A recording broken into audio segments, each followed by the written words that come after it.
Inventory in an organization has many different purposes. It can be used to buffer slow-moving lines and keep them running smoothly, and it can be used to decouple a supplier and customer. Whatever the reason is, you must understand the different ways that inventory can be used in an organization if you would like to manage your inventory. Over the next few modules, we will look at some of the different ways and purposes that inventory could be used and help you understand the different functions inventory may take in your organization.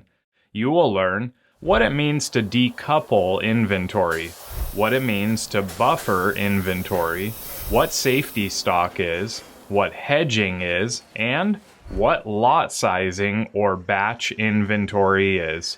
Remember that the function of inventory may be different from company to company. Now, before we get started, we would like to invite you to answer the following question in the community, comments, or upcoming assignments. Do you carry safety stock? If so, what are the benefits? Thanks again for watching, everyone, and don't forget to visit often, and we will see you in the next lecture.